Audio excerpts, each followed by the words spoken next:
안녕하세요. 영어 사운드를 알려주는 남자 영사파 인사드리겠습니다.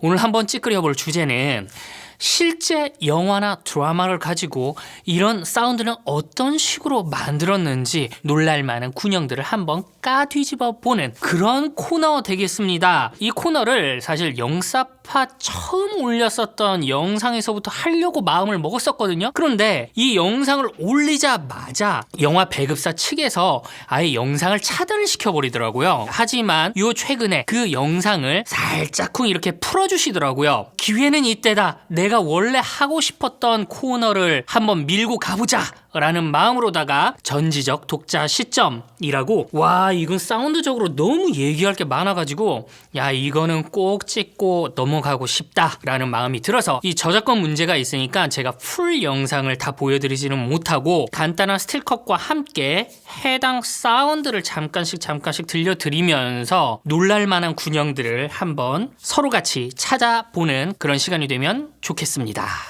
이 전지적 독자 시점은 이 영화 자체가 이세계 배틀물이라는 이 장르이기 때문에 이런 장르에서 동시녹음 소스를 쓰면은 대중들을 만족을 시킬 수가 없습니다. 지금 시대에 미디어물에서 가장 중요한 것은 뭐다? 구현 가성비가 아닌 미적 품질 최대치의 시대입니다. 그렇기 때문에 대중들의 눈과 귀를 잡아 끌 수 있는 작품을 만드는 방향이 현재 미디어물을 제작을 하는 모든 회사의 목적이 되었습니다. 예전에 한 90년대, 2000년대 초반까지만 해도 구현 가성비라고 해가지고 해당 제품을 만드는데 들어가는 시간과 돈을 얼마나 절약을 시킬 것이냐, 여기에 중점을 두었다라면은 지금은 인건비며 인력이며 뭐며 뭐 그냥 다 갈아 넣어가지고 진짜 작품의 퀄리티를 높이기 위해서 모든 것이 다 투입이 되는 그런 시대로 넘어갔기 때문에 간혹 가다가 이런 말씀을 하시는 분들이 계세요. AI를 가지고 어떻게 뚝딱뚝딱 하면은 영상 하나, 음악 하나가 톡 하고 나오는데 뭐하러 사람을 쓰냐? 지금 이 미디어 세계의 패러다임 자체가 미적 품질 최대치의 패러다임이기 때문에 그렇게 툭 하고 나오는 걸로는 대중들을 만족을 못 시킵니다. 그렇기 때문에 요 최근에 한국 영화나 드라마에서도 후시녹음인 경우가 굉장히 많습니다. 그러면은 후시녹음이 동시녹음보다 좋은 것이냐 라고 또 물어보실 수 있겠죠.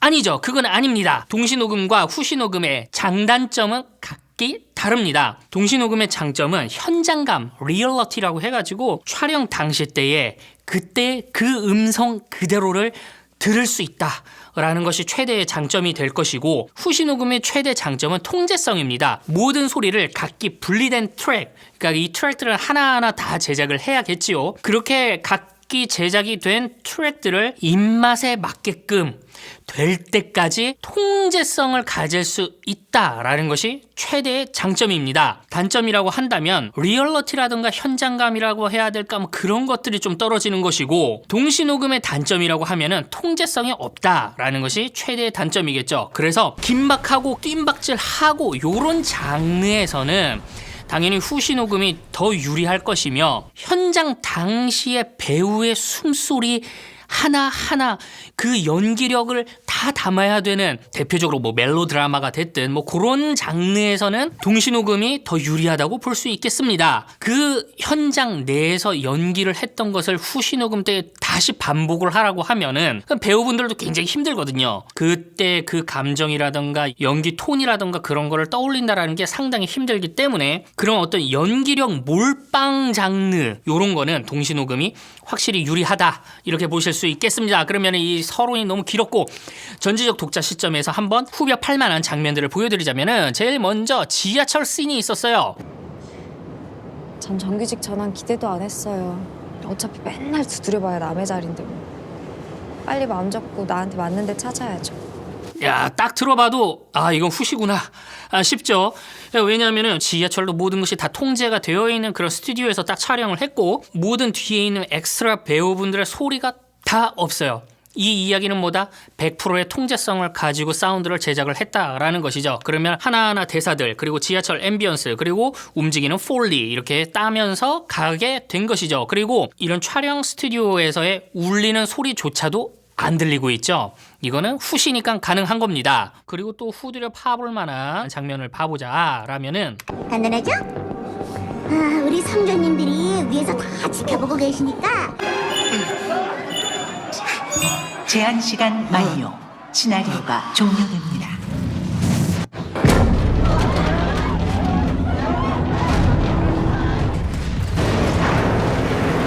쿵 하는 이 SFX랑 이렇게 지하철 문을 후벼 파는 이 폴리에다가 그리고 대사들은 당연히 다 후시니까 명확하게 들리고 이런 이야기 혹시 들어보신 적 있으신지 모르겠지만 한국 영화 왜 이렇게 대사가 안 들리냐? 그 대사가 안 들리는 이유는 동시녹음으로만 자꾸 이 어떤 해답을 내려고 하니까 이 현장이 돌아가는 걸 봐보면은 현장에서 사운드를 그렇게 공을 들이면서 찍기라는 게 사실 현실적으로 어렵잖아요. 그렇다 보니 사운드는 항상 뒷편인 거야. 제일 중요한 건 그림이야. 배우의 연기력이야. 이런 것들이 항상 앞단에 오게 되니까 당연히 대사는 안 들리고 그 대사가 안 들리는 걸 어떻게든 해결을 해보기 위해서 얼마 안 되는 예산 안에서 대사만 주구장창 그렇게 따게 되면 당연히 후시티가 나게 됩니다. 왜냐면은 우리 귓가에 들리는 모든 이 생활하는 이 움직이는 소리라든가 뭐 저기 밖에 차 소리라든가 비행기 소리라든가 이런 게 들려야 자연스러운 거거든요.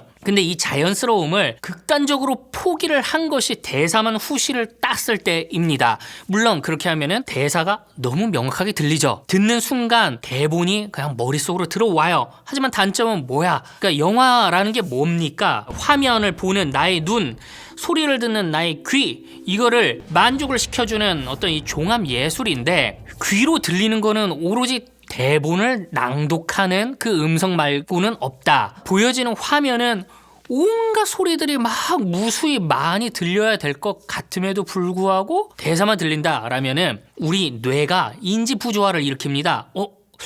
이거 어떻게 뭐지? 하면서 어떻게 생각을 해요? 어색하구나. 이거 어떻게 내가 이거 받아들여야 되지? 라고 뇌가 판단을 때린다라는 겁니다. 그래서 이 전지적 독자 시점을 봐보시면은 이 사운드 팀이 되게 많이 고민을 했다라고 느껴지는 게 이 장르가 이세계 배틀물 아닙니까? 이세계 배틀물이니까 다른 모든 필요한 소리들만 잘 들리게끔 트랙들을 딱 이렇게 배열을 해놓고 다른 필요가 없는 폴리라든가 주변에 있는 저 엑스트라 분들의 각종의 온갖 그러니까 화면에 보여짐에도 불구하고 안 넣은 소리들이 꽤나 많거든요. 대중들이 어디에 집중을 해줬으면 좋겠는지를 사운드 팀이 디자인을 해서 이렇게 제시를 한 거죠. 이거 굉장히 저는 똘똘하다고 생각을 합니다. 왜냐하면 많은 분들이 모든 소리를 다 집어넣으면 좋아질 거라고 생각들을 하세요. 하지만 영화를 보는 사람은 대중입니다. 대중에게 너무 많은 정보를 던지잖아요. 뭘 봐야 되지? 뭘 들어야 되지? 헷갈리네?가 됩니다.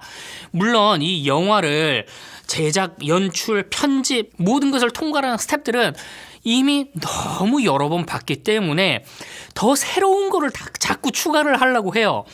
근데 그 새로운 거를 추가를 하는 순간에 복잡해집니다. 복잡해진다는 얘기는 처음 보는 대중들이 이해하기가 어려워진다는 얘기예요. 그래서 왜 이런 이야기 있지 않습니까? 빼기를 잘해야 된다. 그럼 무엇을 뺄 것이냐 이 선택을 해야 되는 기로에서 전지적 독자 시점은 후시 녹음으로 가는 영화에 이 정도 사운드로 가야 대중들이 쉽게 이해를 할 수 있는 범위 내로 들어오겠구나라는 것을 들려주는 그런 영화라고 저는 생각을 해요. 또 다음 씬을 들려드리자면은 아까 배우소서 우리 한 번 말하면 떨어뜨릴 거잖아요. 어차피 말 안 해도 떨어져. 잠깐만 미시강 씨, 나 그때 진짜 무서워하거든요.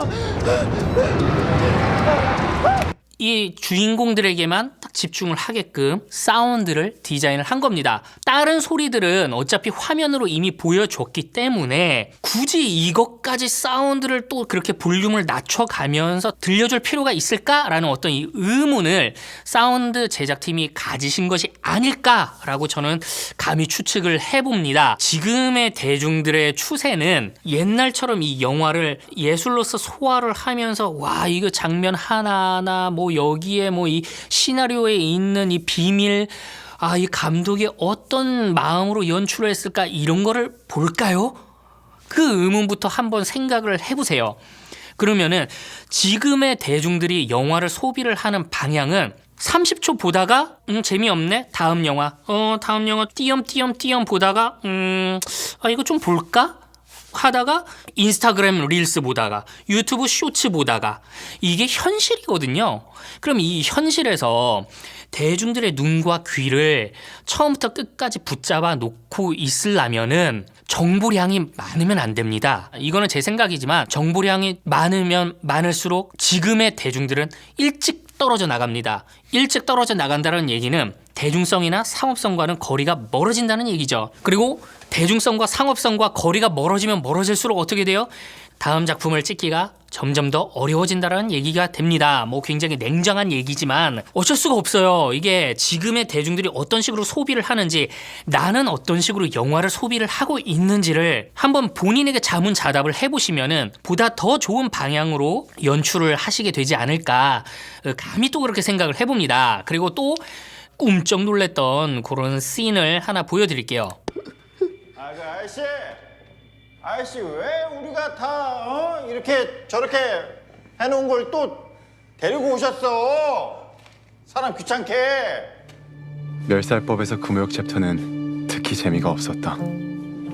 캐릭터들이 너무 뻔했거든. 그리고 이 터널씬 같은 경우에는 극단적으로 발자국 소리가 없어서 저는 굉장히 깜짝 놀랐어요. 왜냐하면은 이 발자국 소리에 또 많은 분들이 이 어떤 이 강박증이라고 해야 될까 뭐 그게 있거든요. 근데 화면에 이 사람들이 들어오는데도 발자국 소리가 들리질 않아요. 몇몇 개 그냥 저기 저 아랫단에 요 정도만 딱 집어넣고 사람마다의 발 개수에 맞춰서 발자국 소리를 이렇게 깔지 않았다라는 거. 사운드 디자인이 이런 식으로 가도 어차피 사람들이 어색함을 느끼지 않는구나. 왜냐? 이거는 장르가 이세계 배틀물이기 때문에 이세계 배틀물에서 정보량을 많이 주면 많이 줄수록 이 이세계 배틀물은 항상 설정이 굉장히 중요하지 않습니까? 이 장르의 특성 때문에. 근데 이 설정을 이해하기도 전에 온갖 정보량을 던지게 되면은 대중들은 어씨 뭐라는 거야가 되는 거죠. 그래서 제 추측입니다만 대사 그리고 이 상황을 설명을 하는 주인공의 나레이션, 여기에 모든 것을 다 몰빵을 시킨 것이 아닐까, 사운드 디자인적으로. 그런 말씀을 드리며 전지적 독자 시점 꽤나 재밌는 작품이니까 여러분들도 한 번쯤 제가 말씀드렸던 이런 부분들을 한 번씩 체크를 해보면서 한번 봐보시면 좋겠어요.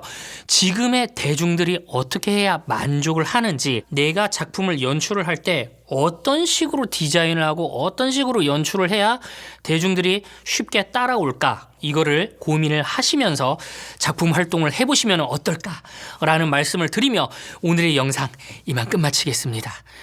들어가십시오.